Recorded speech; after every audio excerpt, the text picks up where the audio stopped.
Although I lingered close to death over a 2-week period of time, I never actually left my body. So I would say that this is a near-death experience of a strange and different kind. This series of odd events woke me up to many deeper knowings, one of which being that there always seemed to be a silver lining in every horror I found myself living in and ultimately surviving. Nayai? This is my favorite near-death experience filled with my fondest memories. I must preface this by saying that I come from an extremely dysfunctional family with generations of abuse trauma, addiction and mental illness, etc. The way my family members behaved during these 2 weeks really can't be explained in any other way. Enough said. I had suffered from long-term illness and had chronic pain, which led to my use of marijuana. My Mormon family got it in their heads that I needed an intervention for my addiction to marijuana. I had actually been using marijuana because it is not an addictive medicinal plant, nor was I ever addicted to it. I had no idea about this intervention when I agreed to let my little brother pick me up from southern Utah and drive me up to stay with my sister Lisa in northern Utah. Things got very confusing for me as events unfolded as to why my family acted the way they did. Within the first 30 minutes of my being in Lisa's home, I felt something invisible burning the skin on my face as I stood in the kitchen visiting. I felt my mouth and my throat begin to burn as well. What nobody would know until I went to the emergency room in Cedar City 2 weeks later is that ammonia and bleach had been mixing in the laundry room just off the kitchen area, and I sustained chemical burns right then and there. My brother-in-law was washing his clothes almost daily with copious amounts of bleach. The bleach fumes were mixing with the ammonia from the cat urine in the litter box next to the washing machine. The ER doctor later figured out how I was exposed.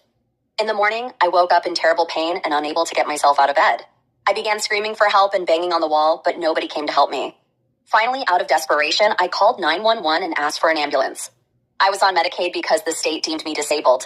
I had insurance to take care of myself, which is why I was baffled when I heard Lisa talking to the emergency medical technicians when they showed up. She said that I was fine and sent them away without ever asking me why I called an ambulance. Nobody bothered to even check if I was breathing or alive. After a while, Lisa and her husband got me packed in their car and took me to the hospital. At the hospital, Lisa talked over me, assuring the doctor that she was an educated person and knew for a fact that I had elevation sickness, nothing more. The doctor wrote me a prescription for oxycodone and Soma muscle relaxers. I was sent home with my family to die from bronchial pneumonia with no blood work or tests of any kind. Completely bewildered, I sat outside of the family home, unable to breathe or even move very well at all. I sat on the porch in a panic. I phoned my little brother and asked him to please drive me back home where I could see my own doctor by myself without interference. He was angry that I wanted to leave right after getting there, and he refused to help me. After a long while of sitting out there on the porch, I began to notice the strangest thing. There seemed to be many different exotic species of birds flying around me as if they were trying to get my attention. These were unlike any birds that I had ever seen in Utah. I began wondering if I was hallucinating when I clearly heard them communicating with me in my mind in what I can only describe as mind speak. These birds told me that I was very sick and that I was in fact dying. They told me that their bird song had frequencies and vibrations that could heal me. They also told me that there was something in my sister's house that was killing me. The birds advised me not to go back into that house. I didn't know what else to do but stay on the front porch during the day and sleep on the back deck at night. I was more terrified of what was in the house than the wildlife or serial killers outside. My family treated me like I was a crazy person for refusing to sleep inside. My little niece stole all the food I had bought for myself, and I was starving on top of being sick. I was pleasantly surprised to see all the many varieties of birds that seemed to be coming to visit me. Their different songs were enchanting. After a while, I noticed that they were quite dramatic and even theatrical in their antics. It seemed as though the birds were putting on skits every day to entertain me, and they were funny as hell, better than any daytime television. At one point, a cat from the neighborhood came slinking into the yard, and I got a very dark feeling inside. I was so worried that this cat was going to murder one of these birds right before my eyes. But it turns out that the cat was in on it. I fell over laughing when I realized that the birds weren't in danger at all. How hilarious it all was. I noticed over time some of my strength coming back to me, and I was in less pain. I believe the birds 100%. I believe that they were healing me not just with their songs, but with their spirits and their hilarious ability to entertain. They really had me laughing every day, even though it hurt. I'm sure the neighbors thought I was a nutter butter. I listened to the birds' warnings and stayed outside except to go in and use the restroom. At some point, I noticed my nephew smoking marijuana with his friends outside. I asked if I could have a hit. Marijuana had helped with my asthma in the past. I thought maybe it could help me to breathe a little better, which it did.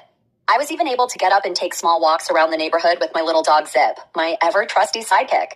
Finally, I was able to talk my nephew into driving me home to Cedar City after he and his friends had their last camp out for the season. I eagerly accepted when they invited me to go with. The first night we went up the canyon, someone, or rather something, began throwing small boulder-sized rocks down on us. I got a really bad feeling about it. We were all terrified as we ran to the vehicles and left. All these years later, I believe this was Bigfoot chasing us out of the area. The next night, we went to a different spot. We set up camp on a meadow in the canyon on the back of the Kennecott Copper Mine in Toole, Utah. We were all sitting around talking when a huge elk walked into our camp. Immediately, Alan, my nephew's buddy, ran to the car after telling us he was going to get his gun and shoot the elk. It's like I was instantly healed with all the energy in the world as I jumped up and began chasing after Alan, screaming at him not to shoot my friend. At this point in my life, the whole animal kingdom were my only friends in this dysfunctional situation that I knew as my life. I had my mace in hand pointed at Alan, and I told him that I would spray him in his fucking face if he picked up that gun. All of my screaming chased the elk off. She was safe. Alan was apparently traumatized by my behavior and asked my nephew to drive him back into town to calm down and go buy more snacks. Christy, my nephew's girlfriend, now wife, and I were left alone there in the meadow where I had noticed a beautiful green patch of clover. I walked over, kicked off my shoes, and was just enjoying my bare feet on the cool earth. It was there that I saw an odd-looking tree. It may have been an aspen. It went about 3 feet up before splitting in two, creating the shape of an eye, then rejoining together about 6 or 7 feet higher up. I was thinking what a curious forest eye this was when I noticed that the elk had returned and she was staring at me from across the meadow through this eye tree. Just as the birds had spoken to me in my mind, so did this elk. She said to me, "If you can hear me, climb through the eye and come into my reality." Without hesitation, I began climbing through the eye of the forest, thinking it might be some kind of portal and I could leave this hell behind me. When Christy asked me what I was doing, I said, "I don't know, I'm just doing it." As soon as I got through to the other side, Christy was standing next to me.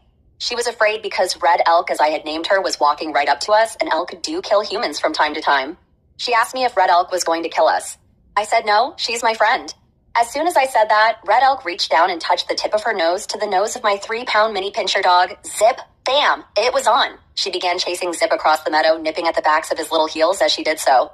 When they reached the end of the meadow, they turned around and little Zip was chasing her, nipping at her giant hooves as he chased her. This went on for quite some time. Christy and I just stood there watching, jaws dropped, unable to move. If it hadn't been so shocking, we might have thought to pick up our cell phones and record it. But here we are, you just have to take my word for it. I'd always had a special relationship with animals and wildlife, the injured and the lost ones always showing up on my doorstep. But this was next level connection. This was when I became aware of the ability to communicate telepathically. Much later in the future, I would find other unexpected beings in the woods who are also capable of communicating telepathically. That night in camp, Red Elk and her herd joined me sleeping near the fire. Alan was also there next to me too. The elk trusted that I had put that misbehaved human in line. Later, when I got to the emergency room in back home Cedar City, the doctor called my sister from inside my hospital room. He was livid. He even threatened to call the police on her and have her charged with holding me against my will, neglecting to get me medical treatment, and almost killing me. After showing me my chest x-ray, the doctor told me he didn't understand how I was still alive. I had severe chemical burns. The pockets of trapped poisonous gases were somehow released from the bronchioles in my lungs, otherwise I would be dead. I told him that I had been smoking marijuana. He told me that the marijuana had opened up the bronchioles and released the gas, essentially saving my life. But I knew it was a combination of that and the birds. It took a long while to heal up completely, but I left that experience with treasures I wouldn't change for anything. Oh, and as for the birds, I found out later that they lived across the street from my sister. Her neighbor was some kind of scientist who collected a wide variety of birds from all over the world and had brought them all home to Toole, Utah. He has converted his garage into a bird haven. I wasn't hallucinating. And the birds were also basically kidnapped and brought to Toole against their will.